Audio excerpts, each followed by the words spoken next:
Jésus-Christ est Dieu. Et puis tu essaies de voir, c'est en bas, c'est en bas. Tu essaies de dire ça. Voilà, ne saluez ok, pas les c'est ça, juifs c'est et ça. les chrétiens. Ouais, vas-y, c'est ça. Ne saluez pas les juifs et les chrétiens. Et si vous en croisez sur la route, force-le à emprunter une ruelle la plus étroite. C'est pourquoi le guide des croyants, Omar ibn Khattab Kala Lagré, exigeait que les chrétiens se soumettent à ces conditions bien connues, conditions qui garantissaient leur humiliation, leur dégradation et leur déshonneur continu. Attends, répète la partie là, attends. Petit Mato, reprends tout. Écoutez très bien, reprends même le tapsi. Ne saluez pas, écoutez. Ne saluez pas les juifs et les chrétiens. Figure. Si vous en croisez un sur la route, forcez-le à emprunter la ruelle la plus étroite. Il faut le coincer. On va aller doucement. Et si tu crois le juif et le chrétien, il faut le coincer. Donc ça s'adresse aux musulmans. Voilà ce que vous devez faire aux chrétiens. J'ai dit, le musulman lambda de ce 21e siècle, surtout en Côte d'Ivoire, dans les pays laïcs, n'applique pas ces choses-là. Les tests sont, s'ils veulent appliquer ça, c'est pas possible. Tu ne peux pas vivre avec eux. Mais ils n'appliquent pas. Ils n'appliquent pas. S'ils appliquaient ça là, c'est pas bon. Continue la lecture. Continue la lecture. C'est pourquoi le guide des croyants, Omar ibn al-Khattab Kala Lagré, exigeait que les chrétiens se soumettent à ces conditions bien connues. Oui. Conditions qui garantissaient leur humiliation, virgule. Attends, leur humiliation. Donc son objectif c'est de humilier. C'est ce même qui a frappé sur la cuisse de l'autre pour dire pourquoi tu as pris un commis chrétien. C'est le même, c'est un calife. Voilà. Donc il connaît l'islam, il connaît les tests. Donc ici, conditions qui garantissent quoi? Leur humiliation. Surat 9, verset 29, jusqu'à ils versent la capitation de leur propre main en étant humiliés.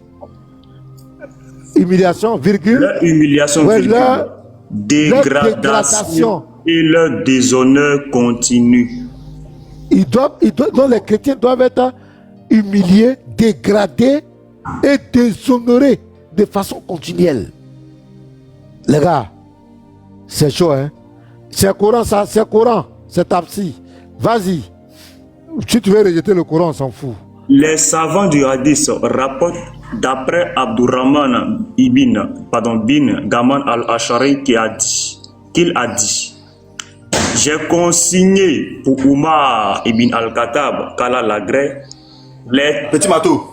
Ouais. Petit Mato, voilà, là ils vont, comme quand le pasteur a déjà expliqué ça, le pacte maintenant est en bas, il faut descendre même, le pacte est en bas maintenant.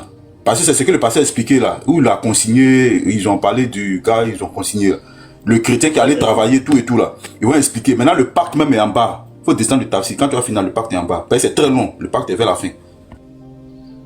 Oui, mais on va... Ouais, vous voulez qu'on lise ou bien... Ouais, moi je voulais qu'on aille directement au pacte. S'il y a, comme il a dit là, je veux qu'on mette le fond du pacte pour que vous voyez l'ampleur de l'humiliation. Vous allez voir un peu les c'est ça qui est là, c'est tout ça là, c'est ça qu'ils ont mis ensemble ici. Nous n'autorisons aucun espion à pénétrer dans nos églises et nos foyers. Ok, vas-y. C'est tout ça. Ouais, vas-y, donne-les. Voilà.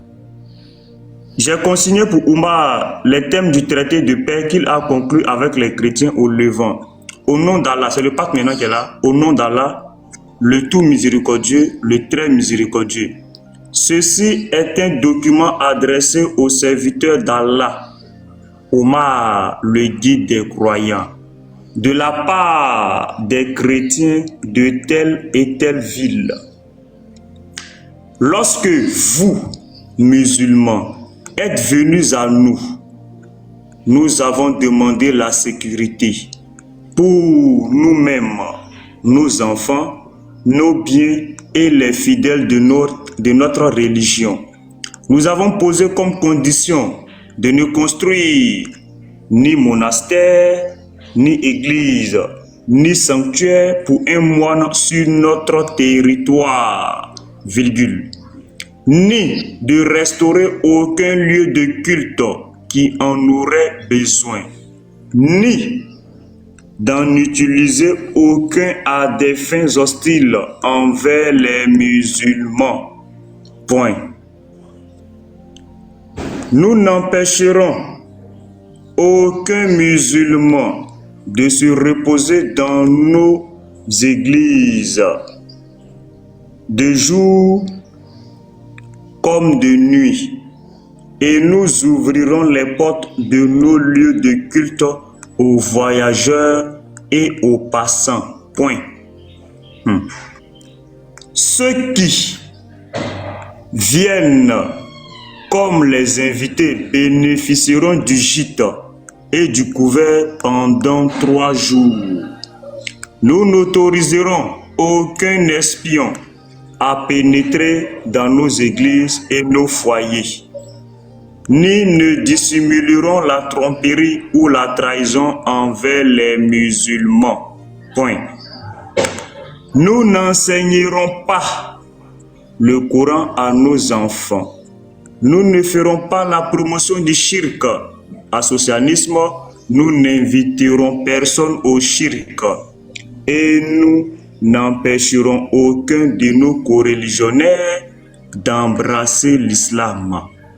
S'ils le souhaitent, nous respecterons les musulmans et nous nous éloignerons des places qu'ils occupent. Nous imiterons ni leurs vêtements. Nous n'imiterons ni leurs vêtements, ni leur coiffe, ni leur turban, ni leurs sandales, ni leur coiffure, ni leur langage, ni leur surnom, ni leur titre, et nous ne monterons pas à cheval, ne porterons pas d'épée sur les épaules, ni ne collectionnerons ou ne porteront d'armes de quelque nature que ce soit. Nous n'imprimerons pas d'arabe sur nos timbres et nous ne vendrons pas d'alcool. Nous garderons les cheveux courts sur le devant, porterons nos vêtements traditionnels en toutes circonstances, porterons une ceinture à la taille et nous abstiendrons d'ériger des croix à l'extérieur de nos églises et de les exhiber, ainsi que nos livres en public dans les lieux de culte et les marchés musulmans. Nous ne sonnerons pas les cloches de nos églises, sauf discrètement. Nous nous engagions à ne pas en élever la voix lors de la récitation de nos livres saints dans nos églises en présence de musulmans. Ni lors de nos prières funèbres, ni à allumer de torches lors des cortèges funèbres sur des places publiques ou les marchés musulmans. Nous n'enterrerons pas, nos morts auprès de morts musulmans. Nous n'achèterons pas des serviteurs capturés par des musulmans.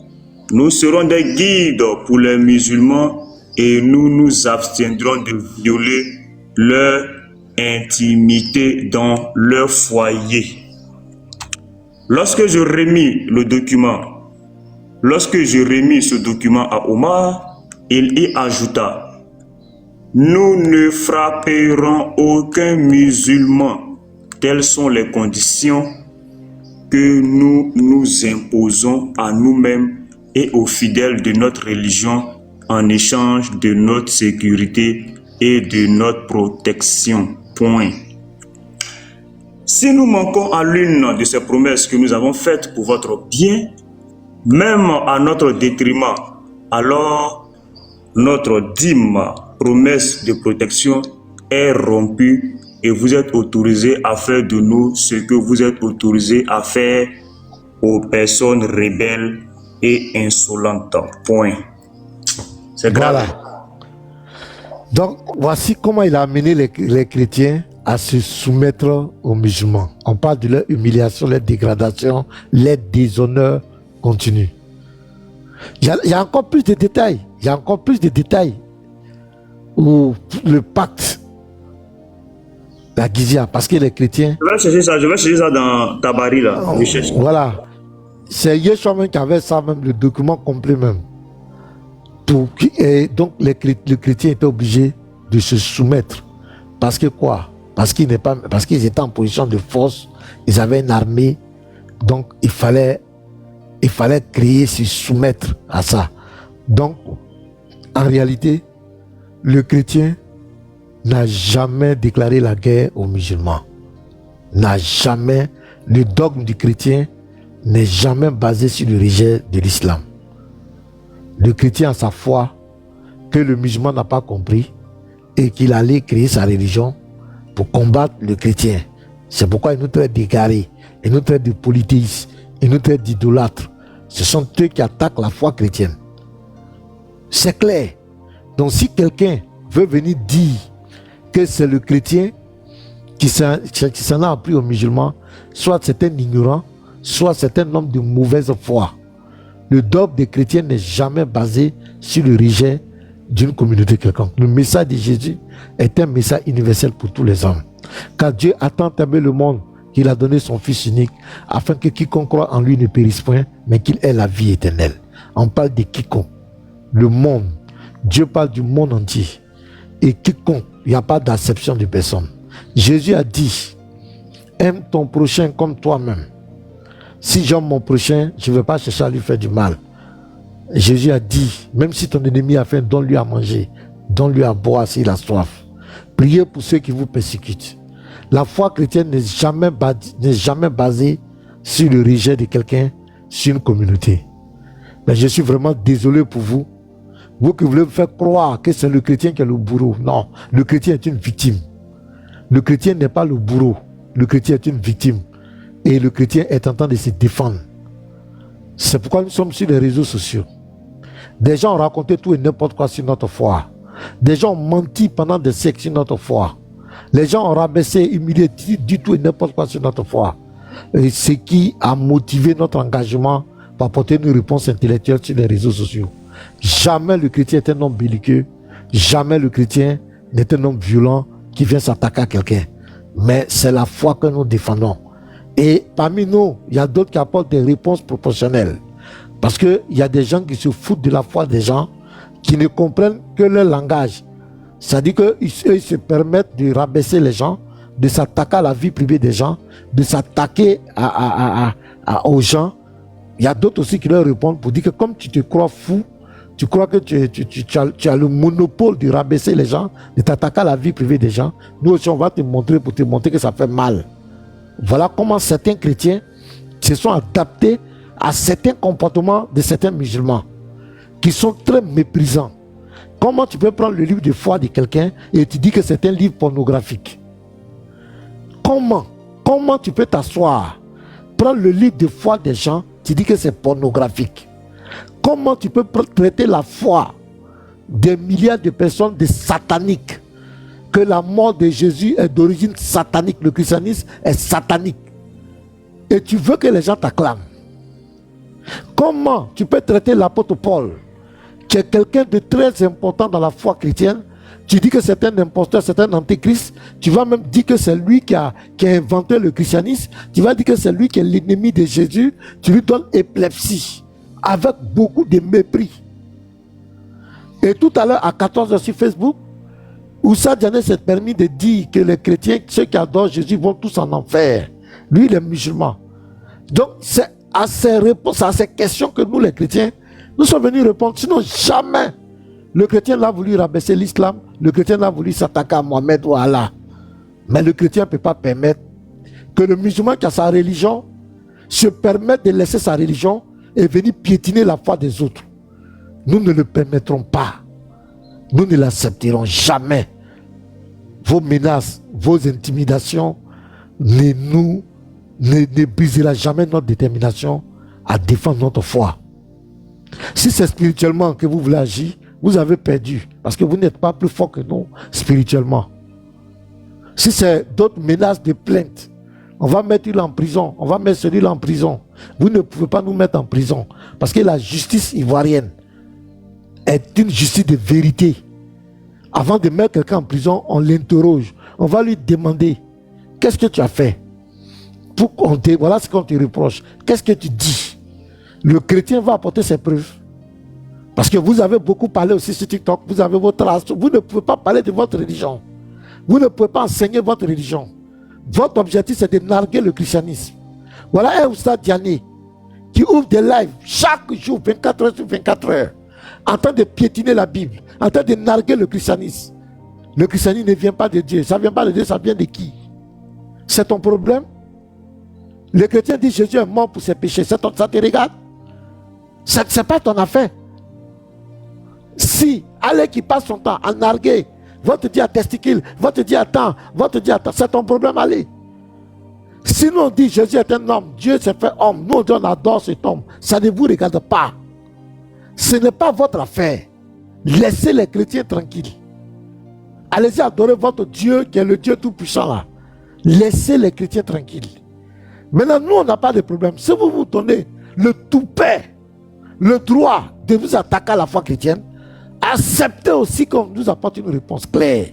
Ce Diané qui passe son temps à mépriser la foi chrétienne, c'est lui qui traite les gens de mal élevés, qui traite les gens de mal éduqués.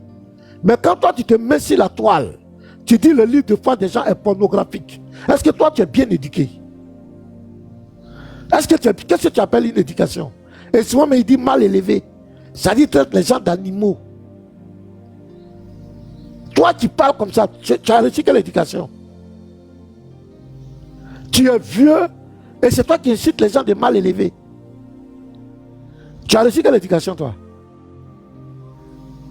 Le problème aujourd'hui, tu prends, oui, ils veulent nous faire visite. Non, Diané, nous on s'en fout de toi. Arrêtez, il faut que tu comprennes ça. On s'en fout de vous. Dans la vie, on s'en fout de vous. Vous n'êtes rien dans notre quotidien. C'est pourquoi on s'intéresse à vous, c'est parce que vous mentez sur notre foi. C'est pourquoi on vous cherche pour vous corriger. Pour vous humilier devant tout le monde, montrer au monde que vous êtes des menteurs, vous avez menti sur notre foi. Sur votre personne là, ça ne nous fait ni chaud ni froid. Vous nous apportez quoi? C'est parce que votre bouche est dans notre foi. Voilà, il faut comprendre ça. Sinon tu n'as aucune importance pour nous, aucune utilité pour nous. Tu n'es même pas dans notre calcul. La seule chose qu'on vous reproche, c'est parce que vous mettez votre bouche dans notre foi. Si toi, Diané, tu parles du Coran, tu enseignes l'islam, quel chrétien qui va parler de toi? Quel chrétien qui va s'intéresser à vous? C'est parce que tu as outrepassé tes limites. Tu te donnes droit de venir dans la foi des gens. Tu te donnes droit de narguer la foi des autres. Tu te donnes droit de mépriser la foi des chrétiens. C'est pourquoi on parle de toi. C'est pourquoi on te demande de venir débattre. Voilà, sinon tu n'es rien. Tu représentes quoi? Rien. Tu n'apportes rien. Tu n'es rien. La seule chose, c'est parce que tu prends la Bible, tu parles de Jésus. C'est pourquoi les chrétiens s'intéressent à toi. Et l'objectif, c'est de te corriger. Et tu sais, tu n'es pas bête, tu es intelligent. Tu sais devant qui tu racontes des bêtises. Tu sais ça. Bible courant, toi Diané, tu sais devant qui tu racontes des conneries là. Tu vas avaler ta langue. Faut te tromper. Faut te tromper. Bible courant, toi Diané, tu n'as aucune connaissance. Quand on te voit même tes raisonnements, ça fait pitié. C'est pourquoi tu te caches derrière ta caméra. Tu peux faire monter qui tu veux, tu peux tant. Tu prêches sur TikTok ici, tant avec les chrétiens, tu appelles, allô, même au téléphone, tu ne vois pas les visages, tu parles avec eux. Maintenant, pourquoi pour certains pasteurs, tu mets des conditions? Pourquoi tu mets des conditions? Je vais venir chez toi, je vais venir dans ta chambre, dans ta maison, pour débattre. Est-ce que moi, je t'ai dit que tu es mon ami pour que tu viennes chez moi? Tu n'es pas mon camarade? Je vais t'inviter chez moi, pourquoi? Est-ce que moi, je t'ai dit que je veux que tu viennes chez moi? Pendant que tu fais sur TikTok avec les autres pasteurs là, tu as fait divinité de Jésus et moi sur TikTok. Pourquoi pour Allah tu dis maintenant, en cas de venir face à face, là, si tu incites les chrétiens, et si tu incites Allah, tu vas voir ce que les musulmans vont te faire. Ça, c'est de la lâcheté. Tu sais, avec qui tu fais tes coloris là, faut te tromper. Car c'est moi, il donne visibilité. C'est toi qui donnes visibilité. Qui te connaissait avant? Il n'est pas Jésus, n'est pas Dieu. Tu as passé ton temps à bavarder comme les musulmans aiment ça. C'est pourquoi ils se sont abonnés à toi, te donner une certaine visibilité. Donc tu apportes quoi? Même on dit concours d'influenceurs. Tu as été quelqu'un, ils t'ont mis KO. Une femme même t'a mis KO. Tu représentes quoi? Rien. KO, il s'est fâché, il a fui. Il s'est fâché, il allait pleurer, il dit que là ils ont corrompu. Qui te connaît même? Qui te connaît? Voilà, Tabaski arrive encore, Ramadan arrive encore, il va venir mentir des conversions, il va faire des fausses conversions encore. Actuellement, il n'y a pas les conversions. Hein. Actuellement, donc Satan, il est libre, les gens ne peuvent pas se convertir à Allah, actuellement. Maintenant, bim, quand Ramadan va commencer net, apprêtez-vous, hein. Tu vas voir, 150 personnes. Il a annoncé un pasteur. Il a annoncé ça, hein. Il dit, ça arrive, donc ils vont faire assez de convertir. Il a déjà annoncé la dernière fois, je crois la semaine dernière. Voilà, c'est déjà, ils vont préparer. Ils sont en train de tout préparer, venir faire un scénario. Pourquoi actuellement tu ne convertis pas les gens? Regardez-moi des conneries. Et tout ça, c'est pour narguer le christianisme.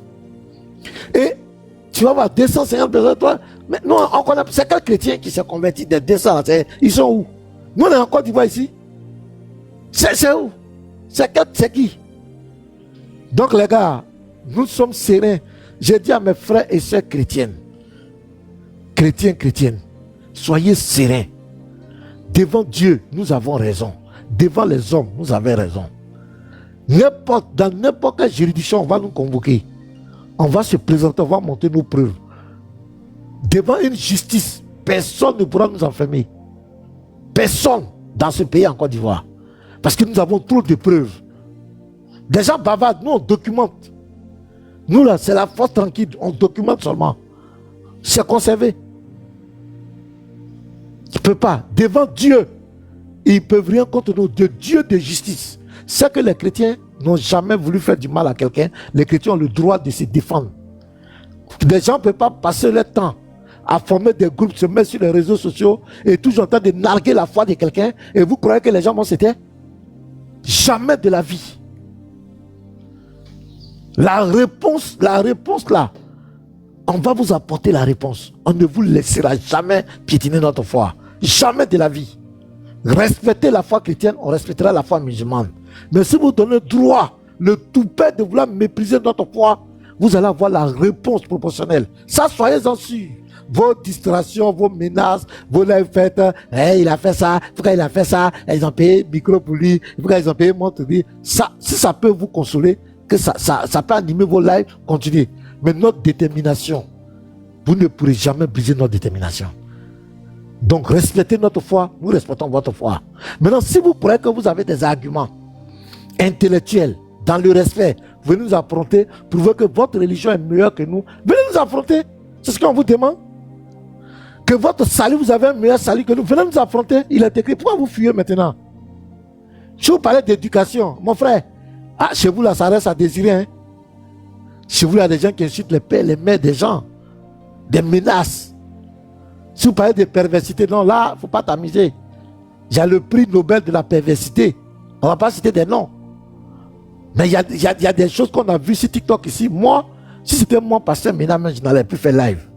Même si c'était moi, je n'allais plus jamais faire live. Même si je venais faire live, j'allais enseigner ma religion. Je n'allais jamais vouloir attaquer la moralité de quelqu'un. Parce que le degré de perversité que moi j'ai vu, et que ces gens de personnes viennent encore faire des lives pour vouloir donner des leçons de moralité aux gens. Attends, moi-même je m'assois et puis je dis non. Il y a des gens qui sont nés avant la honte. Hein? Ça dit le degré de perversité que j'ai vu, les choses que j'ai entendues, et que cette personne lance live encore pour s'attaquer aux gens. Oui, petit matin, il a menti, lui il a dit ça ici, il a des gens, ou bien a fait d'argent. Non, il a fait ça pour demander l'argent. Le degré de perversité, on a vu des gens demander de l'argent des femmes. Quelqu'un qui demande l'argent aux femmes va venir faire live pour dire que lui là, il est venu chercher l'argent sur TikTok. Ah non, j'ai dit, si c'était moi je n'ai jamais vu cette honte là, cette perversité. Si c'était mon pasteur Ménard, j'allais plus jamais, même si je lance live, je vais enseigner ma religion tranquillement, mais je vais venir parler de la moralité des gens. Lui là, il est comme cela, c'est un menteur.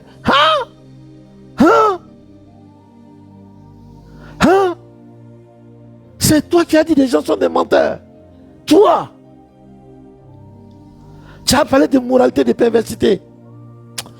Si c'était... Non, il y a des gens, je me demande s'ils ont une conscience. Parce que le degré d'humiliation que j'ai vu, je n'ai pas dit nom de quelqu'un, oh. Voilà. Le degré d'humiliation que moi j'ai vu. Si c'était moi, pasteur Méda, qui avait subi ça, cette humiliation-là, j'allais être très humble. Parce que Dieu parle tantôt d'une manière, d'une autre. Mais les gens ne font pas attention. Mais ce qui est arrivé là, ce n'est pas une affaire d'homme, hein? C'est Dieu qui fait ça. Mais ce sont des avertissements. Dieu t'avertit comme cela. Mais quand tu persistes dedans, ce qui va arriver maintenant là, c'est pas bon. Donc quand tu es un homme normal, tu dois t'asseoir pour dire, mais ce qui est arrivé là, comment se fait-il que tout ça, les gens ont eu ça? Comment je me suis laissé emporter jusqu'à ce que les gens voient ça? C'est un conseil d'amis, hein, dans la vie. Quand quelque chose t'arrive, quand même, il faut réfléchir. Moi, quand j'ai fait mon erreur sur Palmier Dati, et que Youssou Kabré m'a réfuté, non, il ne s'est pas amusé avec moi. Il m'a limé. Moi-même, je reconnais ça. Mais je me suis assis, j'ai dit, désormais, si je vais prendre une source musulmane pour venir sur les réseaux sociaux, je dois m'assurer que ce que je vais dire là, c'est vrai. Je dois vérifier tous les contours. C'est comme ça un homme réfléchit. Je dois me bonifier. Parce que ce que j'ai fait là, c'est quelqu'un qui m'a envoyé une information. Je n'ai pas vérifié l'euphorie. Donc, sur les réseaux sociaux, ça va vite. Donc, j'ai dit, il faut que je prenne l'homme, c'est comme cela. Mais tu as fait ça quand le résultat, ça s'est arrêté avec une humiliation. Vraiment. Mais tu ne veux pas comprendre, tu veux continuer. Ça fait pitié. Ça fait vraiment pitié. Dieu parle tantôt d'une manière aux gens. Les gens ne prennent pas garde. C'est pourquoi j'ai dit à mes frères chrétiens, quand le fou prend ton pantalon, il ne faut pas le suivre. Tu es en train de te laver, le fou est venu prendre tes habits, courir, toi tu sors nu, tu le suis. C'est toi qu'on va dire tu es fou. Restez serein. Allez-y dans les Écritures. Ce que vous dites, prouvez-le par les Écritures. Ce qui est écrit. Non seulement ça te protège, ça protège ta foi, ta relation avec Dieu. Parce que ton Dieu aussi attend de toi un bon modèle. N'attend pas que tu sois un va-t-en-guerre. N'importe qui, ça te protège. Même si quelqu'un veut t'attaquer spirituellement, il ne pourra pas t'atteindre. Parce que tu es dans la justice. Tu fais tes choses de façon propre. Donc ne suivez pas les fous. Les gens qui veulent vous trimballer dans des trucs, vous avez des compétences. Vous avez beaucoup de connaissances. Les gens ont besoin de vos connaissances. Laissez les fous, vont se gérer entre les fous. Restez serein dans les arguments, les frères. Donc il y a des gens qui vont vouloir vous tirer vers le bas. Ne les écoutez pas. Dieu vous a donné des potentiels. Allons-y avec ça. Ne gaspillons pas ça. Ne perdons pas notre temps avec la folie de certaines personnes. Je vous assure. Moi-même, il y a certains actes que je regrette. Le fait même que j'ai échangé avec certaines personnes, j'ai répondu à ça. Souvent même, je me dis, mais pourquoi, qu'est-ce qu'il m'avait pris même pour répondre à ces gens-là? C'est de la bassesse. Ça ne va rien apporter. Laissez Dieu va faire son travail. Laissons Dieu. Dieu est le Dieu juste. Il regarde chaque acte. Même dans le monde, des mystiques ou bien dans le monde, ils disent, il y a le karma. Ce que tu sèmes, c'est ce que tu récoltes. Quand tu es là, tu dis aux gens, tu penses que l'autre doit aller en prison. Tu penses que le mal doit arriver à l'autre. Sache que ça peut se retourner contre toi. Ne pense jamais du mal de quelqu'un. Ne pense jamais à faire du mal à autrui. Ce que tu penses de l'autre là, ça peut se retourner contre toi. Et c'est la règle de la loi, c'est la nature. Tu ne peux pas semer le riz et aller récolter les haricots. Jamais. Ce que tu sèmes, c'est ce que tu récoltes. C'est un principe clair. Et ça là, ça ne ment pas. Vous allez voir des gens qui vont faire des lives, qui souhaitent le malheur de quelqu'un. Le malheur, lui là, il faut qu'on l'enferme. Il faut que lui là, on l'entende. Mais quand tu dis ça, c'est un souhait pour toi. Mais ça peut se retourner contre toi. Ça peut se retourner contre ta personne. Quand tu souhaites le malheur à autrui, ce même malheur peut se retourner contre toi. Dans la vie, il ne faut pas penser du mal d'autrui. Je prends le cas de nos frères les débatteurs musulmans. Nous, la plupart d'entre nous, les débatteurs chrétiens, nous sommes venus dans la génération 2022. Pratiquement, c'est pratiquement 2022. Peut-être les Yoshua, les autres étaient là 2021, mais c'est 2022, le grand groupe, on s'est retrouvé ici. Quand nous sommes venus, on a trouvé les prédicateurs musulmans sur TikTok. On a trouvé certains leur live là. C'était contradiction de la Bible, le christianisme, chaque fois. Quand on est arrivé, nous on n'a pas fait palabre. On allait discuter avec ces personnes. Dans le respect, hein. Sur les lives, on partait. Nous, on ne faisait pas des lives. Donc, on partait sur les lives. On n'a jamais fait palabre. Ils ont critiqué le christianisme. Critiqué jusqu'à aller même décider que dans la Bible, voilà ce que nous on doit prendre, voilà ce que nous on doit rejeter. Ils sont arrivés jusqu'à ce niveau. On n'a jamais fait palabre à quelqu'un. Mais c'est après, comme Dieu fait chaque chose à son temps, le Seigneur a décidé qu'il y ait une réponse. Il faut aussi fouiller dans les livres. C'est comme cela, quand les vérités, on a commencé à exposer les vérités de leurs livres, les vérités sur les religions, et ça a commencé à agacer, c'est là que le ton va monter maintenant. C'est là que les attaques personnelles vont monter. Mentir sur des familles, mentir sur des frères, chercher maintenant le visage des gens. Avant, on était dans l'interreligieux. Et maintenant, il y a des gens qui sont montés sur TikTok. Par rapport à ce qu'ils font dans la vie, ne veulent pas, c'est leur droit, ne veulent pas montrer leur image. Ces personnes ont commencé à violer leurs droits. Il faut exposer leur visage. On ne sait pas quel est l'important de montrer l'image des gens. C'est comme s'il y a un message sous-entendu. Voici son visage. Là, si vous le voyez quelque part, c'est lui là. Il y avait comme un mot d'autre caché. On cherche le visage des gens. On cherche les informations privées sur les gens. C'est comme ça, c'est parti. Et c'est là que ça l'a en couille. Mais qui a provoqué ça? Ce sont des personnes qui critiquaient la foi chrétienne, qui n'ont pas supporté les critiques sur les religions. Ils vont faire sortir leur vrai visage pour vouloir faire du mal aux chrétiens. Je dis à mes frères chrétiens, ne vous laissez pas distraire, je vous en supplie. Ne tombez pas dans la boue. Ne mettez pas les images des gens sur vos lives, ce n'est pas important. Ce n'est pas productif. Ça n'apporte rien, les gars. Laissez les gens. Il est joli, il est vilain, il a gros ventre, il a petit ventre, il n'a pas de dents, il n'a pas de bouche. Ce n'est pas ton affaire. C'est quand quelqu'un dit Jésus était musulman, tu dis viens ici, montre-moi où Jésus était musulman là. Il faut me montrer la mosquée dans laquelle il priait. Il faut me montrer où Jésus a dit qu'il était musulman. Voilà, c'est pour ça qu'on est là. Sinon les autres là, ne rentrez pas. Ce n'est pas important les frères, je vous dis la vérité. Je sais que vous avez beaucoup de compétences, même nos sœurs. Elles ont beaucoup de connaissances. Mais ne rentrez pas dans ça. Ça n'apporte, c'est pas une faiblesse. Mais ça n'apporte rien, les gars. Ça n'apporte rien. Je vais vous dire quelque chose. Actuellement, sur mon live, il y a 328 personnes connectées. Vous allez voir peut-être c'est 28 personnes qui commentent. Les autres 300 ne commentent pas. Parmi ces 300, il y a des gens qui cherchent la vérité. Il y a des gens qui cherchent une réponse. Ils cherchent un message de consolation. Et ils vont venir sur ton live. C'est le visage des gens, tu montres.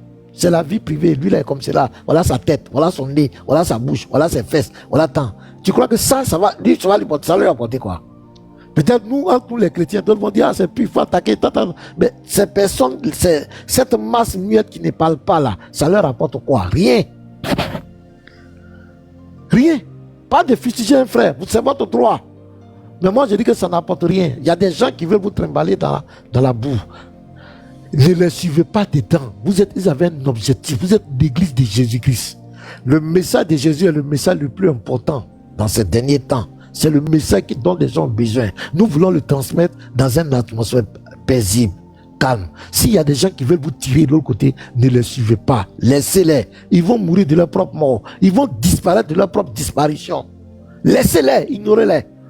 Quand vous-même souvent me donnez des conseils, personne ne répond pas. Ne répondons pas. Laissons-les.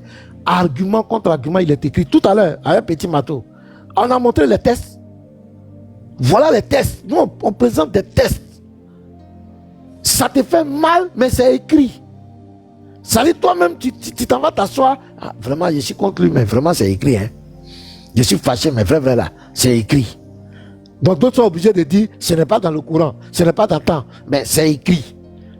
Et celui qui est à côté, qui ne connaissait pas cette information, il comprend, il dit, ah, ce que le pasteur Petit Maton a montré là, c'est vraiment très grave. J'ai vu d'autres qui mettaient en commentaire, vraiment c'est fort. Parce que c'est écrit. Donc je dis à ces personnes, aujourd'hui qui sont à faire des mois et des papas, lui là, on s'en fout de vos débats. Comprenez tellement. Ce qu'on vous demande, respectez la foi chrétienne. Respectez la foi. On va vous imposer ce respect de la foi chrétienne. Vous allez respecter notre foi. Respectez notre foi. Si vous voulez vous jouer les cancres, pour vouloir montrer des choses, pour dire que le christianisme c'est comme cela, on va montrer aussi des choses dans votre livre de foi. Et nous on en a plein. Parce que vous avez beaucoup d'hadiths. Vous avez beaucoup d'hadiths. Ah, vous avez beaucoup de sous, hein? Ou même pipi de prophète, de faire rentrer, immunir les gens contre le feu de l'enfer.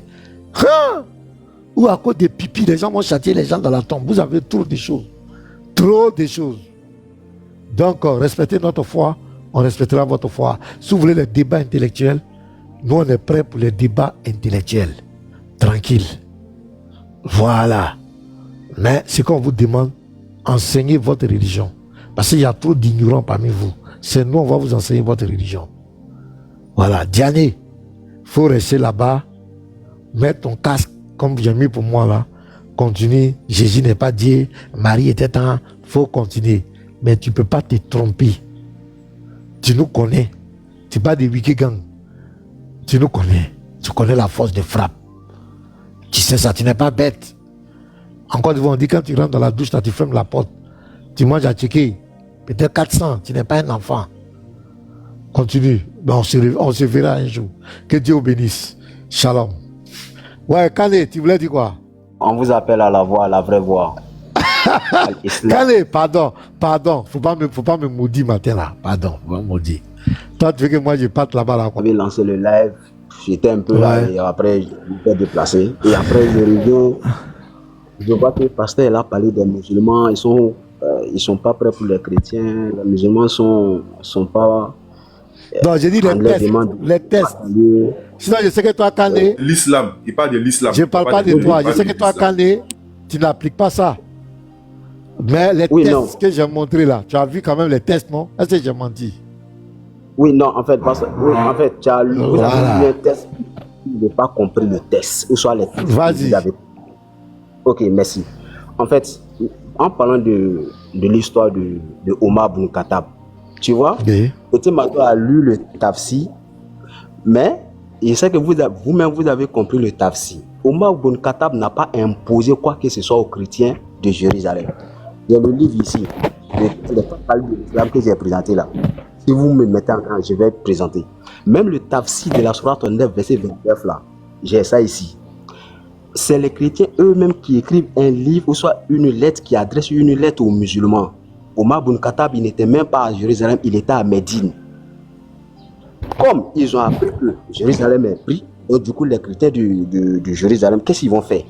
Ils vont se mettre à l'abri pour dire, bon, eux ils ont peur pour ne pas que les musulmans... Jérusalem est pris, ça veut dire quoi? Jérusalem est pris, ça veut dire quoi? Et même en grand, il a te montré le contexte. Non, je viens. Pasteur. Non, je t'ai demandé un mot. Jérusalem est pris. Mais je viens. Non, réponds simplement à ma question. Jérusalem est pris. Ça veut dire quoi? D'accord. Tu sais, après le départ du prophète sallam, quand Omar Ibn Khattab a pris le pouvoir, la conquête, les compagnons du prophète ont commencé à faire la conquête des peuples.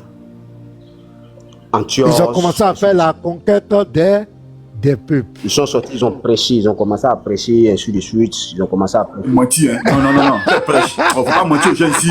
Il y a moi lui là. Tu te fous de qui? Il dit conquête et puis il dit prêcher. Conquête et puis prêcher. Prêcher. C'est la même chose. Kane, tu veux frapper le matin là. Prêcher où? Ils ont prêché où? Seigneur. Kane me fait tellement rire. Il dit, ils ont pris Jérusalem. D'abord, regarde le premier mot qu'il a lâché lui-même. Il dit, ils ont pris Jérusalem. J'ai dit, ok, ils ont pris Jérusalem, ça veut dire quoi?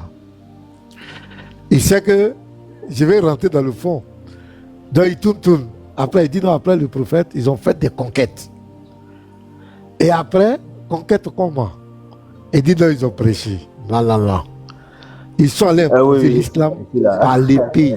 Ils ont imposé Je suis l'islam là. par l'épée. Pas Ils vraiment ont longtemps. imposé l'islam par l'épée. Non. Il faut dire les mots. Non. Il raconte là, quand un instant, pardon, une petite émotion. Non, attends, c'est pour clarifier un truc. Je vais clarifier quelque chose, tu vas continuer. Ce dont tu es en train de parler là, les gens sont chez eux. Et puis autour, il y a une armée qui est en train de faire des victimes autour de chez toi. Il y a une armée. Il y a des gens, il y a comment on appelle ça même, il y a des assaillants qui sont en train d'attaquer autour de ton village. Ils prennent ces villages-là et puis ils viennent vers toi. Donc toi, dans ta position, pour ne pas aussi être une victime, tu essaies de satisfaire ces assaillants qui viennent à toi. C'est ce que Khan est en train de dire. Voilà, pour ne pas que ces personnes puissent t'attaquer, parce que ceux qui ont été attaqués ont résisté. Donc maintenant, toi, tu ne veux pas aussi faire partie des victimes. Donc tu fais quoi? Tu rédiges quelque chose qui va en faveur des assaillants, du chef. Et quand le chef, il arrive, il prend ton document, il lit, lui-même, à la fin, il ajoute un point. Parce qu'il y a un point qui manque. Il ne faut pas frapper les musulmans. Lui-même, il prend le point, il ajoute. Il complète le point. Il dit ça, tu as oublié. Donc, Oumar a lu. Et le document, il a été satisfait par ce document-là. Donc, vas-y, il faut continuer. Donc, c'est ce que tu es en train de nous raconter. Vas-y. Non, en fait, c'est la peur d'être détruit qui a amené les gens. C'est ce qu'on appelle faire allégeance. Je fais allégeance. Parce que il y a quelqu'un qui est là avec des armes, qui est en train de détruire, qui veut me détruire. Donc pour sauver ma vie, je suis obligé de faire des compromissions. Voilà un peu le contexte. Voilà.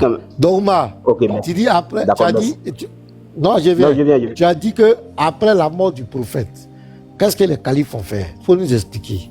La guerre des Yamama, non? Ou bien c'est pas quoi? La guerre des apostats. Yamama, est-ce que tu peux nous expliquer ça? Pourquoi il y a eu la guerre des apostats? Allons-y jusqu'à arriver à Jérusalem. Ici, les musulmans. Mais c'est l'histoire de ta religion. Je suis d'accord. Parce que personne d'entre vous ici ne peut pas prendre question Inch'Allah. Vous pensez que moi je suis là. Bon, ok, donc est-ce que les califes ont fait la guerre pour imposer l'islam? Oui, ils ont fait la guerre, mais quand tu dis imposer, non, ça c'est deux cas. Ils ont fait la guerre, mais imposer. Bon, la guerre de Yamama, là, c'était pourquoi? Non, mais quand tu me coupes, ce que je veux dire. Non, je vais te donner la parole. Non, j'ai dit, quand le prophète est mort juste là, Abou Bakar, la guerre qu'il a fait là, c'était pourquoi? La guerre qu'il a fait, parce qu'il y avait Fitina qui commençait à servir entre les musulmans. Voilà pourquoi le premier bataille, soit le premier combat que Oumar a fait là, comment il s'appelle? Moi j'ai passé, il y a 6 tomes de chronique de Tabari et je le lis à chaque fois. Si tu ne crois pas, il te fait sortir ici. Vas-y, c'était pas grave. 6 tomes. Non, attends, d'abord. Merci bien. Avant d'aller là-bas, je vais dire quoi? Les musulmans ont toujours vécu avec les non-musulmans en paix. Mais s'il y a quelque chose qui doit venir, on met ça au clair. Tu ne vas pas venir nous troubler ici.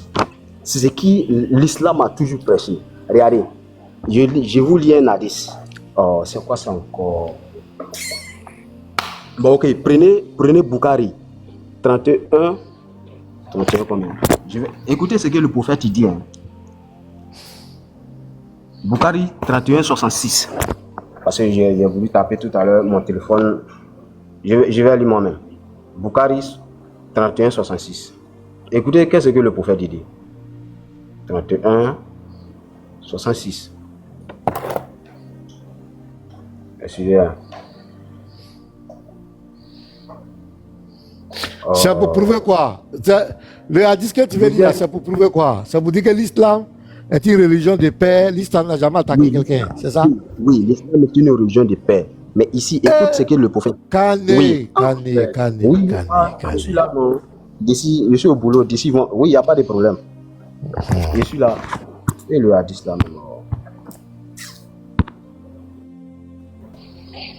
31 combien? Là, les frères vont positionner ça pour toi. Bukhari 31-66, d'après Abdallah ibn Amrou, le prophète d'Azawajal a dit, celui qui a un moïd ne sentira pas l'odeur du paradis. Et son odeur se sent d'une durée de 40 ans. Et puis ils ont mis petit 1, Moïd, un nom musulman résident de l'État musulman ou un résident d'un État non musulman étant en paix avec les musulmans. 2. C'est-à-dire de la dispense. Là, voilà, donc c'est un peu ça. Donc, en gros, son prophète dit, celui qui déjà un non-musulman résident d'un État non-musulman en paix avec les musulmans ne sentira pas l'odeur du paradis. Un musulman, un non-musulman en paix. Ça veut dire que c'est quelqu'un qui adhère, qui est d'accord avec l'islam. C'est clair? Non, c'est pas ça. Écoutez le hadith. Mais il est d'accord avec ton prophète, donc il n'y a pas de problème. Il va faire la guerre, lui, pourquoi? Il vit en paix avec les celui qui n'est pas d'accord. Bon, maintenant, celui qui n'est pas d'accord avec l'islam, on fait quoi? Non, Kade, quand, par exemple, je suis chrétien, hein, et puis je vis dans un état. Attends, on va pas te couper, mais attends, on ne te coupe pas, parce que tu es en train de s'aimer des pots de bananes en route, et c'est ça on veut enlever. Faut pas mettre ça dans la tête des gens. Attends, ton prophète, attends d'abord, ton prophète dit de ne pas déjà un homme musulman. Non, maintenant moi je te demande, moi je suis chrétien, je ne suis pas musulman, je vis dans un état musulman. Qu'est-ce qui va faire que je serai en paix dans cet état musulman? Dis-moi. Merci. Tu respectes les règles de l'état musulman où tu es, tu n'as pas de problème avec elles. C'est quoi les règles? Je peux parler. Oui, c'est quoi les règles? Non, il faut citer les règles. C'est quoi les règles? Les règles ici, c'est quoi? On vit ensemble, tu n'agresses aucun musulman. Tu ne fais pas quelque chose à aucun musulman qui est mal. Tu ne combats pas les musulmans. Tu vis ta religion, ta vie dans la communauté musulmane, mais tu n'es pas musulman. À ce moment, l'islam n'a pas de problème avec. Mais si tu décides de nous attaquer, frère... Tu as oublié un point. Tu as oublié quelque chose de très... Non, il ne faut pas aller. Tu as oublié quelque chose. Tu as oublié un point. La jizya, tu as mis ça où? Mais la jizya, c'est l'impôt. Hein? Nous, musulmans, nous payons. Nous, musulmans, nous payons ceux qui ont dans les moyens. Attends, vous payez la jizya. Non, pour vous, c'est zakat. C'est la zakat. Pour vous, c'est la zakat. Il ne faut pas mentir ici. Il ne faut pas mentir. Paye jizya. Et les musulmans payent jizya. Il ne faut pas mentir. Pour vous, c'est la zakat. Pour nous, là, c'est la jizya. Tu vois, quand vous n'attendez même pas ce qu'on dit. Non, mais quand tu veux nous dribbler, frère. C'est pas bon. Bon, vas-y, laissez-le, les gars. Ouais, laissez-le parler. Après, on va le corriger. Moi, j'ai appris le nectar cacheté. Hein. Vas-y, vas-y. Je n'ai même pas. Je prends la parole, je n'aime pas. Vas-y, Kane, on t'écoute, vas-y. Oh, t'as fait pleurer. Alors, donc ici, écoutez. Le hadith que tu as lu, le commentaire, Moudia dit c'est un non-musulman résident dans l'état musulman ou un résident d'un état non-musulman étant en paix avec les musulmans. C'est-à-dire la distance dont l'on parcourt en voyage en 40 ans, ce hadith montre la gravité de tuer la personne avec qui les musulmans sont en paix. La gravité pour un musulman, déjà un non-musulman qui vit avec les musulmans en paix ne sentira pas l'odeur du paradis 40 années. Donc quand moi je vois des gens, regarde, je vais aller dans le livre de Muslim, 32e livre de Muslim. Il est interdit aux musulmans, même quand on fait la conquête d'un coin, que les chrétiens sont là ou soit les juifs sont là, il est interdit à ces musulmans de combattre les non-musulmans, même dans les églises. Même les églises des chrétiens sont protégées. Donc arrêtez de venir bénir les gens, faire passer l'islam comme une religion qui attaque les gens. Regardez, je suis un grand nom, je vais vous montrer quelque chose. Le livre que j'ai présenté tout à l'heure. Ok.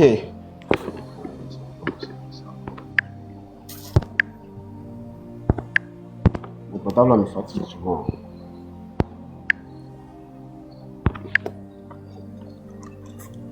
Regardez le livre. Les 4 califes de l'islam. Omar ibn Khattab. À la page 54. On dit quoi? On dit la chute. On dit chute de Jérusalem. C'est de ça qu'il parlait. Le traité dont vous parlez là, dans Surat 9, verset 29 là. Ça est là. Oumar Ibn Khattab, regarde, le calife laissa Ali à Médine. Regardez, parce que c'est beaucoup, hein. C'est beaucoup, c'est tout ça là. Non, attends, Kane, Voilà. calme-toi. Oui, parfait. Personne ne va bénir quelqu'un. Avant d'arriver dans le truc, j'ai dit, la chute de Jérusalem, ça veut dire quoi?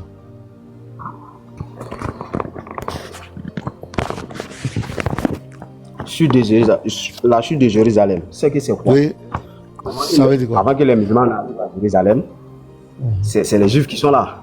Maintenant, comme il y avait la conquête, les compagnons du prophète Aïcha Salam faisaient la conquête de ces contrées-là. Conquête, ça veut dire quoi? Conquête, ça veut dire quoi? Non. Donc Jérusalem tombe dans la main des musulmans, des compagnons, les compagnons du prophète. Mais qui était là? Non, attends, faut pas te presser, il faut expliquer les mots. Écoute-moi. Oh, attends, Kani, tu fais comme tu ne nous connais pas. Tu sais que ici. Non, faut te calmer. Tu as dit la conquête, les compagnons ont fait la conquête. Tu as dit que l'islam n'attaque pas quelqu'un pour rien. Jérusalem, la Palestine et puis la Mecque, c'est près de 1000 km. Près de 1000 km. Donc les Juifs sont chez eux là-bas. Les Arabes sont chez eux. Les musulmans sont chez eux. Dans quel coup ils se sont retrouvés à Jérusalem? Il faut nous expliquer ça. Puisque les musulmans n'attaquent pas les gens. Ils n'attaquent pas les gens gratuitement. Dans quel coup ils se sont retrouvés là-bas? Il faut nous expliquer ça. Et ils se sont retrouvés à Jérusalem, prêcher l'islam, parler de l'islam. Et ceux qui décidaient de les combattre, alors ils combattaient ces gens. Est-ce que ça c'est compris? Attends. Ceux qui décidaient de les combattre. J'ai dit, arrête de distraire les gens. Tu dis quoi? Arrête de comment je suis là parler, tu dis distraire. Tu dis conquête. Tu as bien dit la conquête. Tu as bien dit, attends, oh, Kale, tu as bien dit, ils sont allés faire la conquête. C'est dans leur conquête. Ils sont allés combattre les gens, soumettre les gens à l'islam. Faut dire les mots. Ils sont allés combattre les gens. C'est comme ça les califes ont répandu l'islam. Les Iran, Irak, Syrie, tout ça, c'est pas des pays musulmans. C'est pas la guerre. C'est pas l'épée qui se sont imposées. Faut dire la vérité aux gens. Dès que leur prophète est mort, les tribus ont décidé de retourner chacun. La première guerre, la guerre des apostats, où Abou Bakr va combattre tous les tribus qui voulaient retourner. Il va les combattre. L'islam s'est imposé par l'épée, par la guerre. Vous ne pouvez pas mentir, vous ne pouvez pas tronquer l'histoire. C'est par l'épée que les califes se sont imposés. C'est dans après d'épée là, ils se sont retrouvés à Jérusalem. Ils sont allés soumettre Jérusalem par la force. Et c'est comme cela les chrétiens qui étaient là-bas avaient peur. C'est ce qui va envoyer la guerre des croisades. C'est ce qui va envoyer l'Europe. Les chrétiens d'Europe aussi vont s'organiser pour faire la guerre des croisades, pour vouloir libérer Jérusalem. C'est par l'épée qui se sont imposés. Pourquoi tu veux mentir? Pourquoi vous voulez tronquer l'histoire? Et ton prophète, je vais te donner un exemple ici. Je te donne les hâtes. Je prends le Nectar Cacheté. C'est le meilleur livre. Il a eu le premier prix. Regarde ce que ton prophète fait ici. Je prends la lettre, c'est la page 542. Regarde ton prophète. La lettre au roi d'Omam. Au nom de Dieu, le tout miséricordieux, très miséricordieux, de Mohamed ibn Allah, à Jaïfa et à Abda, tous deux fils d'Al-Joulanda, que la paix soit sur les bien guidés. Je vous appelle à l'islam. Soumettez-vous à Allah. Vous serez saufs. Voilà, c'est la condition pour que vous soyez saufs. Je suis le messager d'Allah envoyé à l'humanité entière afin de mettre en garde celui qui est vivant et que justice. Les gars, préparez-moi le Sahel Boukari, le 25 ans. Petit Mato, il faut positionner le Sahel Boukari, le livre 25. Le Sahel Boukari 25. Si vous êtes là, celui qui est là, prépare-moi ça. Qui est vivant, voilà, le Sahel Boukari 25. Qui est vivant et que se justifie l'arrêt du destin sur les mécréants. Si vous adhérez à l'islam, vous garderez l'autorité sur votre pays. Mais si vous rejetez mon appel, c'est ton prophète qui parle ici, alors votre royaume périra mes cavaliers s'empareront de vos terres. Et ma prophétie triomphera dans votre royaume. Quand ton prophète ici, il dit, si vous adhérez à l'islam, vous garderez l'autorité de votre pays. Si vous rejetez mon appel, votre royaume périra. Mes cavaliers s'empareront de votre terre. Khaled, ça veut dire quoi? Quelqu'un est dans son royaume. Parce que tu peux pas me... Non, tu peux pas me couper la parole et puis tu vas aller tu me poses question, sachant que j'étais dans un élan, tu me laisses pas la parole. Non, mais tu es en train de mentir, tu veux mentir, c'est pas bon, tu veux mentir. C'est pas comme si c'est aujourd'hui que tu viens dans ton live. Ton prophète a menacé les gens. Oui, il n'y a pas de problème. Réponds à ma question ici. Réponds à ma question. Quand ton prophète dit... Je ne peux pas répondre à ta question. Tu ne me redonnes pas la parole pour que je chute avec l'histoire de Omar Ibn Khattab. Je ne parle pas à ça surmonter. Ok, donc il faut chuter, il n'y a pas de problème. Je te laisse chuter. Je te laisse chuter. Après, tu vas répondre à ma question. Il n'y a pas de problème. Nous, on va te montrer que ton prophète s'est établi par même la Mecque là. C'est avec une armée de 10 000 personnes qui s'imposaient à la Mecque. Ton prophète n'a jamais réussi dans la presse. Il n'a jamais réussi dans la presse. Quand il prêchait là, pourquoi tu il ne a dis pas aux gens aussi? Ouais. Vas-y. Faut partir. Mais parce que pourquoi tu dis comment ok, pourquoi tu dis ok, d'accord. Il faut lire ce que tu veux lire, il ne faut pas aller ailleurs. Il faut... Ce que tu veux lire là, il faut lire. On va avancer. Faut lire. Il change, non, si c'est pas là. Tu veux lire, le pasteur t'a posé une question, tu dis non, que tu ne réponds pas, que toi tu veux chuter. Il faut faire un show quand c'est ton histoire de Omar Ibn Al-Khattab. Il faut terminer ça d'abord. Oui, il te laisse parler, il veut préciser. Est-ce que tu peux lui dire de me laisser parler? Vas-y, lis maintenant, lis. L'histoire de Omar Ibn Al-Khattab, là, c'est ça que je te parle. Arrête, les gens champions. Je veux parler. Mais tu as la parole, tu as grand avance. Pourquoi ne dis pas aux gens? Mais oui, vous m'avez donné la parole. C'est moi parler. Donc ici, pourquoi tu ne dis pas aux gens que le jour où le prophète a fait la conquête de la Mecque, le message qu'il a donné aux gens? Alors, on dit ici, chute de Jérusalem. Amr bin As, radiyallahu anhu, assiégé Jérusalem, point. Après la chute d'Antioche.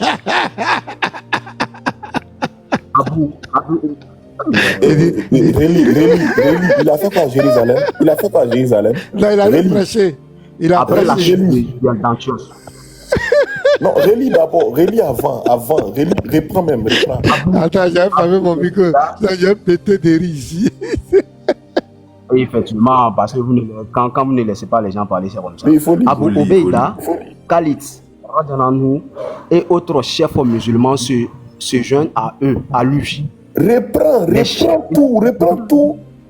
Oh, à partir des Abim. Non, reprends à partir des Abim. La première phrase, là, reprends la première phrase.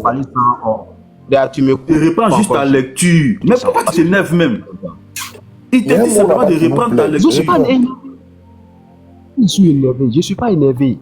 Mais quand vous coupez les gens là, c'est normal ça. Okay, pardon, il t'a juste demandé de reprendre ta lecture. Il t'a juste demandé de reprendre juste la lecture. Ça là, c'est pas méchant, vas-y. C'est bon ça, lisez. Grandis un peu, agrandis. Le titre, chute de Jérusalem. La caméra, non, rapproche la caméra, rapproche. Si approche là, ça va. Voilà, allons-y maintenant. Amr bin assiégea Jérusalem, oui, après la chute d'Antioche. Reviens. Abu Ubeida, Khalid, ça c'était le chef de guerre de ton gars. Abu, je le connais très bien. Et d'autres chefs musulmans se joignent à, reviens au bout, se joignent à lui. Donc ils se sont, voilà, ils sont venus avec Khalid. Ok, maintenant je lis maintenant. Les chefs, champion. Les chrétiens avaient peur, avaient peu d'espoir. Les chrétiens avaient peu d'espoir, de puissance. Puissance, c'est Byzance. En fait, de Byzance. Or, aussi, aussi décida-t-il de se rendre. Cependant, les chrétiens avaient quelques craintes. Ils savaient que d'autres villes avaient cédé avant eux. Et dans chaque cas, les musulmans vainqueurs n'ont resté. Faut mettre. Agrandis un peu. D'accord. Agrandis. Hein? Tu dis quoi? Faut fermer ton micro, hein, pour pas on va entendre des choses ici, hein, parce que les drones sont là. Hein. Il y a un autogol encore ici, les gars. Là où il est arrivé. Là. Pasteur, c'est autogol seulement. Depuis le haut, mais c'est autogol seulement. Assiégé. Ils disent qu'ils allés prêcher. On dit assiégé. Toi, tu dis faut agrandir. Ils ont assiégé. Les gens avaient peur. Les restes. Pasteur, ils avaient perdu espoir. Ils avaient perdu espoir face à la prédication. Il l'a trouvé là-bas tout à l'heure. Quand il agrandit. Tout à l'heure. Alors, quand il agrandit. Quand tu fais la dawa, il ne faut pas parler aux femmes à côté. Agrandis. Je suis au travail. Donc, ici, on dit les musulmans vainqueurs ont respecté. Oui. Les musulmans vainqueurs ont respecté la vie. Écoutez, les musulmans non, agrandis. Attends. Agrandis un peu. Il faut zoomer un peu. Rapproche la caméra. Passez au-dessus là. Non, rapproche la caméra du texte. Rapproche encore. Voilà. Viens au bout. Je vais lire tout doucement. Au bout du texte. Les chrétiens avaient, peu d'espoir de Byzance. Aussi, reviens au bout. Aussi, décidaient-ils de se rendre. Cependant, les chrétiens avaient quelques craintes. Ils savaient que d'autres villes avaient cédé avant eux. Et dans chaque cas, les musulmans, les musulmans vainqueurs ont respecté la vie, les biens et les lieux, reviens, et les lieux d'adoration des vaincus. Permettant à ces derniers de suivre, au bout, leur propre religion. Point. Tu veux qu'on continue encore? Ah, mais c'est tout ça, c'est le contexte de mais à propos, d'accord. Donc, tu veux dire quoi par là? Ok, attends. Vas-y, agrandis. Reviens. Agrandis, on va voir. Mais à propos là. Agrandis. Reviens. Mais à propos. Mais à propos de Jérusalem, les chrétiens ne pouvaient pas les chrétiens ne pouvaient pas en être très sûrs, car cette ville était aussi sacrée aux musulmans. Aux musulmans KE, pas que eux, KE. Avant de se rendre, il voulait, s'assurer, qu'il serait bien, reviens au bout, il voulait s'assurer qu'il serait bien traité. Les chrétiens firent une proposition à Abu Obeida. Voilà, donc voici le contexte. C'est clair, voilà. C'est le contexte qui est là. On a compris maintenant. Donc, allez, qu'est-ce que tu veux dire? On t'écoute. Voilà, donc ça vous dit, dans les titres de Omar Ibn Khattab, non, c'est Omar Ibn Khattab n'a pas imposé quelque chose, c'est eux-mêmes qui ont écrit les lettres pour adresser à Omar Ibn Khattab. Ah, donc voilà ce qu'ils nous. Même ici, on dit, voilà pourquoi ils vont donner une place à Omar Ibn Khattab. Pourquoi ils ont fait la lettre? Pourquoi ils ont fait la lettre? Ça va chauffer maintenant. On te dit qu'ils avaient peur. Maintenant, le problème. De quoi? Ils avaient peur de quoi? Ils avaient peur des musulmans. Parce que les musulmans ont fait quoi? Mais les musulmans faisaient quoi? Et puis ils ont perdu. Les musulmans venaient conquérir Jérusalem.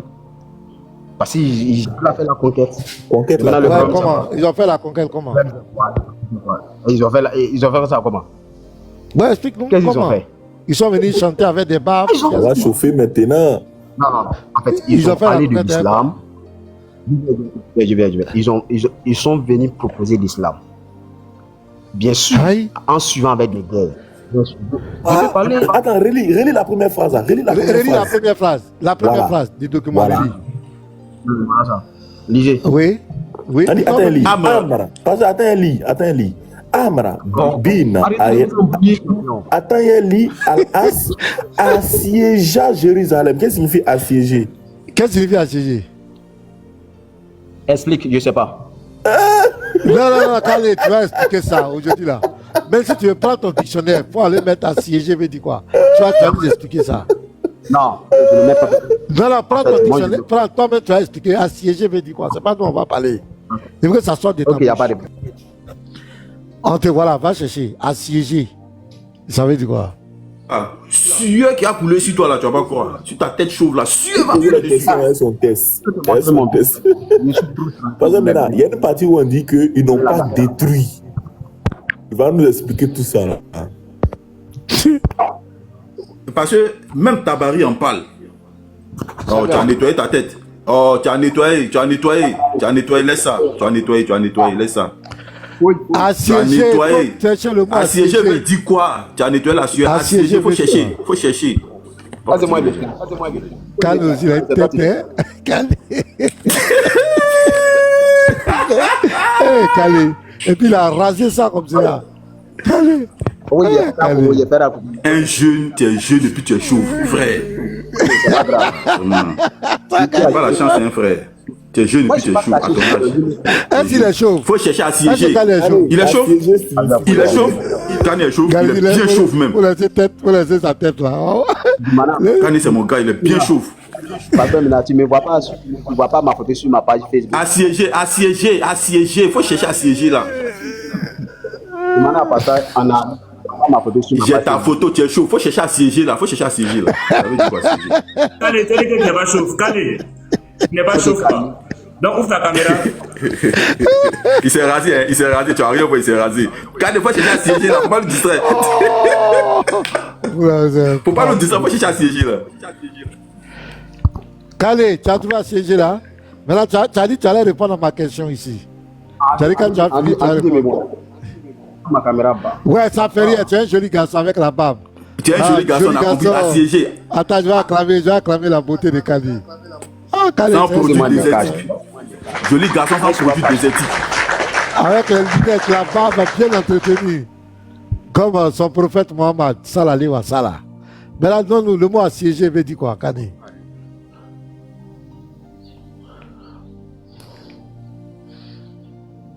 Il dit, ils sont allés prêcher. Lui là, il est fort. Il dit, ils sont allés prêcher. Moi, il m'a mouillé. Parce que le test dit le contraire. Lui-même, son test dit le contraire. Attends, il va voir.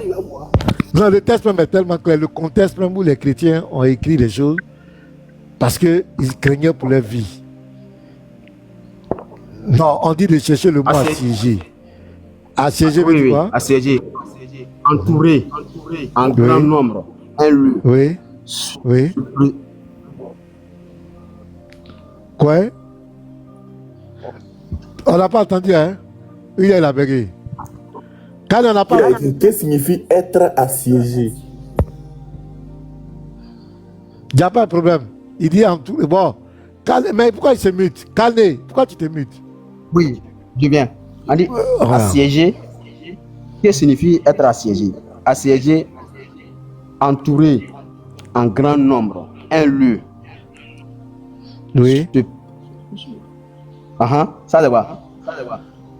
Se presser. Presser à ses accès pour tenter d'y pénétrer. Voilà. C'est bon? Attends, non, remets, on n'a pas encore fini. Calé, il ne faut pas finir. Remets. Voilà, mets bien. Assiéger les guichets d'une banque. En parlant des éléments naturels, entourer, cerner quelque chose de façon dangereuse, menaçante. Les eaux assiégeant les habitants réfugiés sur les toits. T'as compris, non? Donc, donc quand tu as assiégé... Il faut mettre en temps de guerre. En temps de guerre. Attends, mais je vais taper ici même. Voilà, il faut taper devant tout le monde. On va faire ça. Être assiégé, c'est pourquoi ça doit être définition. Qu'est-ce que signifie être assiégé? Il faut taper. Être assiégé en temps de guerre. Attends, être assiégé en temps de guerre. Voilà, être assiégé en temps de guerre. On va voir ce que ça veut dire. Ils ont eu peur, tout ça là. Ils n'ont pas détruit telle chose. Toi, tu dis que c'est prêche. Depuis qu'on a pris. Dedans, on dit Antioche était tombé. Après avoir la chute d'Antioche. Voilà, la chute. Voilà, assiégé dans le contexte de guerre. Merci. Il faut mettre assiégé dans le contexte de guerre. Ok, voilà. Assiégé dans le contexte de guerre. Qu'est-ce que signifie assiégé dans le contexte de guerre? Oui, opération de guerre qui consiste à entourer surtout une ville. C'est ce qu'ils ont écrit. Voilà. Donc, et puis pour faire quoi?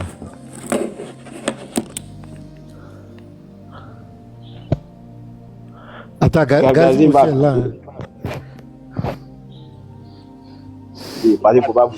Donc, est-ce qu'en non, je suis pas là, je suis en train de... J'ai tapé... J'ai tapé sans faire exprès, c'est reparti. Voilà. Assiégé en temps de guerre. Dans le contexte de guerre. Ah, pardon, dans le contexte de guerre. J'ai tapé...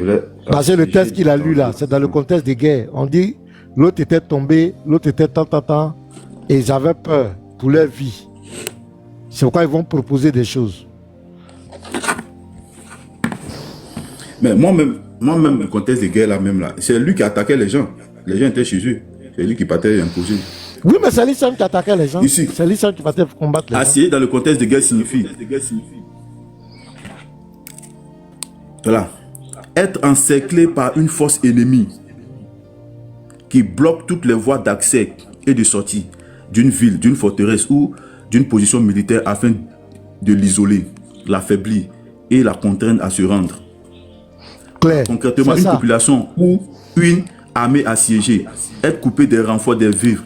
Donc, je crois qu'ils ont mis ici pour la. Donc, soit c'est une population qui est assiégée ou une armée, être coupé des renforts des vivres et des soins, subir des attaques continues, bombardements, tirs, pression, vivre dans une situation de privation. Voilà. Donc, la ville fut assiégée pendant des mois. Ses habitants manquaient de nourriture, donc on explique tout ici. Donc, c'est clair. Donc, le test de trucs montre que les musulmans sont venus entourer Jérusalem. Ils l'ont assiégé. Ils l'ont coupé de tout, vivre tout. Pour qu'ils puissent se rendre. Ils ne sont pas venus prêcher. Ils ne sont pas venus dire accepter Allah, la ilaha. Non. Ils sont venus les assiéger, les imposer. Ils sont venus les imposer leur domination. Et c'est ce que les musulmans ont toujours fait après la mort du prophète. Le prophète lui-même, pendant sa vie, il paraît qu'il a fait 29 guerres. Même pour que la Mecque s'y rende là. Ce n'est pas par la prédication. Il est venu avec une armée de 10 000 soldats. C'est là que la Mecque a fait allégeance. Dites la vérité aux gens. Quand le prophète est mort, parce qu'il a soumis les tribus, quand il est mort, les tribus voulaient retourner chacun chez eux. Abou Bakr va leur faire la guerre des apostats. Il va leur dire, celui qui retourne là, Dja. Donc il aura une grande guerre. Et c'est là qu'ils vont gagner. Et c'est là qu'ils vont s'imposer. Et c'est comme cela au fil du temps. Même entre les califes, ils se sont assassinés. Ils se sont déjà entre eux. Tout était basé sur les pays. C'est le sang qui a coulé. Il ne faut pas distraire les gens. Et c'est dans leurs conquêtes militaires qu'ils sont arrivés à Jérusalem. Tous ces pays, Syrie, Iran, Irak, n'étaient pas musulmans. C'est par l'épée qu'ils se sont imposés là. Il faut lire Andropov. Qu'est-ce que tu voulais lire? Lis pour toi et puis on va dire. Ok, c'est simple. Qu'est-ce que signifie assiéger? Assiéger quelqu'un. Le verbe assiéger désigne entourer, bloquer une ville, une forteresse ou un lieu avec une armée afin d'empêcher ceux qui sont à l'intérieur de sortir, de recevoir de l'aide ou des provisions dans le but de les forcer à s'y rendre. C'est clair. Donc, c'était dans le domaine des guerres. Maintenant, moi, ma lettre, j'ai lu là. Ma lettre, voilà ton prophète qui dit ici. Un chose, on ne doit pas faut t'imiter. Voilà ce que ton prophète dit. Mais tu as dit, tu as fini de lire ton texte, non? On a vu le contexte. C'est parce que les chrétiens avaient peur. Ils avaient peur de la barbarie de ces soldats musulmans pour sauver leur vie. On allait lire la lettre qu'eux-mêmes ils ont adressée au calife. Bon, on a déjà lu la lettre. Non, c'est pas encore fini. La lettre n'est pas encore finie, pasteur. Ok, il faut lire. Quand tu as fini, moi, ma question, tu vas répondre ici. Il faut lire. On a déjà lu. Petit Maton a lu la lettre. On a lu la lettre. Maintenant, je ne sais pas qu'est-ce que tu veux lire encore. Ok. Donc, faut lire. Ce n'est pas monopolisé. D'accord. Maintenant, non, tu veux lire, on a déjà lu la lettre. On a déjà lu la lettre. Et justement, pour gagner en temps. Ok, je vais savoir. Quand vous avez lu la lettre là, qu'est-ce que vous avez compris dans la lettre? On a vu un peuple martyrisé, des gens qui avaient peur, qui étaient traumatisés, qui craignaient pour leur vie et qui vont faire un marché pour sauver leur vie. Ils vont demander l'allégeance, ils vont se soumettre. C'est comme toi, Kane, tu arrives et moi pour sauver mes enfants, je sais que tu es redoutable. Tu es plus fort que moi, militairement. Pour ne pas que tu me détruises, j'envoie une lettre vers toi pour dire, ah, Kane, je te demande pardon. Il ne faut pas me détruire. Si ce n'est plus que je parte à l'église, je ne vais plus partir. Je ne suis plus pasteur. Je vais faire ça. Je vais respecter ton groupe. S'ils viennent chez moi, s'il y a à manger, je vais leur donner. S'ils veulent s'asseoir, moi, je vais m'élever. Je ne vais pas copier leur manière de faire. Mais je veux là que tu me laisses en vie. Il faut avoir pitié de moi. Ou bien c'est pas ça. C'est ça, non? Bah, s'ils avaient peur pour leur vie. Ouais, mais dans ce cas-là, oui, ils avaient peur pour leur vie. Est-ce que les musulmans sont venus tomber sur eux pour dire, bon, si vous n'acceptez pas l'islam, voilà ce qu'on va faire de vous? Est-ce que les musulmans avaient un problème avec eux? Mais ils avaient un problème. Les musulmans sont quittés chez eux pour venir attaquer leur ville. Les musulmans sont quittés en Arabie Saoudite. Vous n'avez pas dit que l'islam, c'est la légitime défense? Mais la légitime défense, ça se fait chez toi à la maison. C'est quand quelqu'un vient t'agresser chez toi que tu te défends. Mais est-ce que Jérusalem, là, c'est chez les Arabes? Ils sont venus chercher quoi à Jérusalem? Ils sont quittés chez eux, venus attaquer. On dit qu'ils ont assiégé. Ils leur ont coupé tout lien. Ils ne pouvaient plus se ravitailler. Ils vont être affamés. Ils sont au courant que vous avez fait tomber d'autres villes. Pour sauver leur vie. Ils se soumettent. Voilà le contexte. Antioche. Voilà le contexte. Ils se soumettent, ils ont peur. C'est clair. Elle est allée ici. Mais pourquoi tu ne veux pas reconnaître la vérité même? Toi-même, tu viens de lire. Ça te pose problème encore. Non, mais vous interprétez. Non. On n'a rien interprété. Qui est venu attaquer qui? Non, vous avez. Bon, qui est venu attaquer qui? Bon, je vais te poser la question. Qui est venu attaquer qui? Entre les deux. Non, ils n'ont pas attaqué. Parce qu'ils n'ont pas attaqué. Non, Qui est venu assiéger qui? Qui est venu assiéger qui? C'est le calife. C'est qu'il faut dire les musulmans. Il fait son quoi? Oui.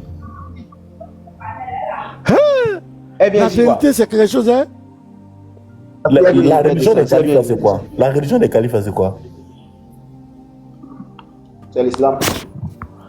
Ils sont musulmans, mais ils ne sont pas musulmans. Ouais, ils sont musulmans, mais ils ne sont pas musulmans. Regardez, tu vois, non? Ils font comme si. Mettre en grand, pardon. Il va afficher leur prise là. Donc, je vais descendre. Attends, je vais dire au revoir au gars, je vais descendre. Non. Il a créé un petit foufou, je vais descendre.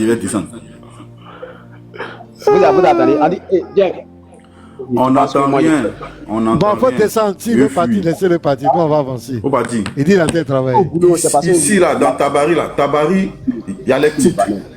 On dit conquête tu es de au temps. boulot et puis tu as pris tous Conquête de tes temps. livres pour partir au bureau. Ouais, voilà mon sac. Hein. Je mets ça dans mon sac. Je me promène avec ça. Nous sommes des guerriers. Voilà, tu dis temps, on fait sortir des livres. Non, mais quand voilà. le conseil que je vais te donner là, avant d'ouvrir tes livres, il faut chercher les définitions des différents mots. Tu mentionnes par net, tu dis conquête. Non, ils ont prêché. Non, ils ont fait la conquête, ils ont prêché. C'est-à-dire, vous lisez les documents sans connaître même le sens des mots. Il ne suffit pas de lire. Parce que tout ce que tu as fait là, ce sont les chaos après chaos.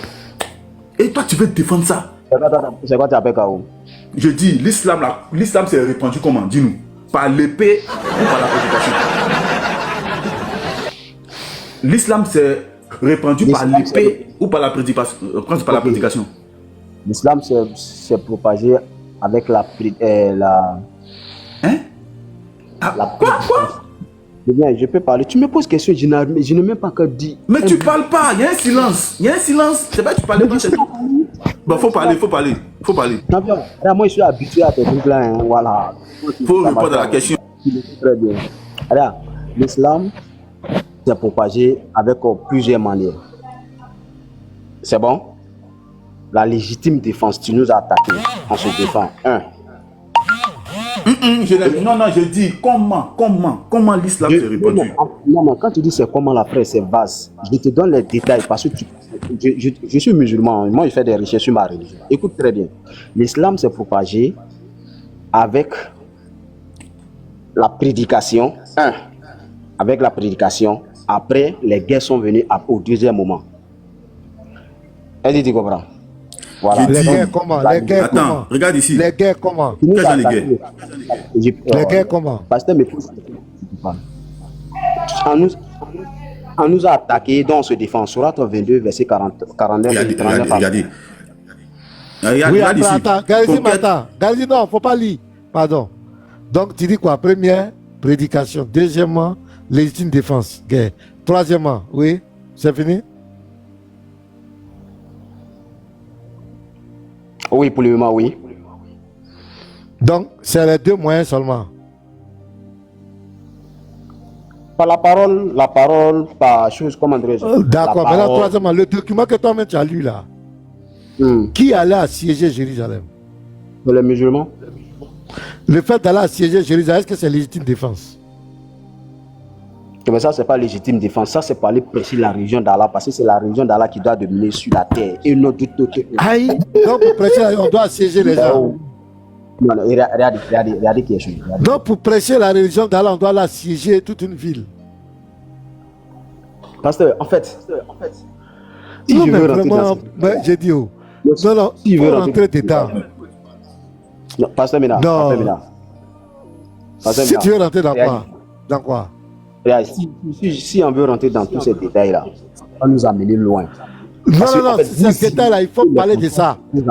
Ce qui vous fatigue. Vous tombez sur les tests. Non.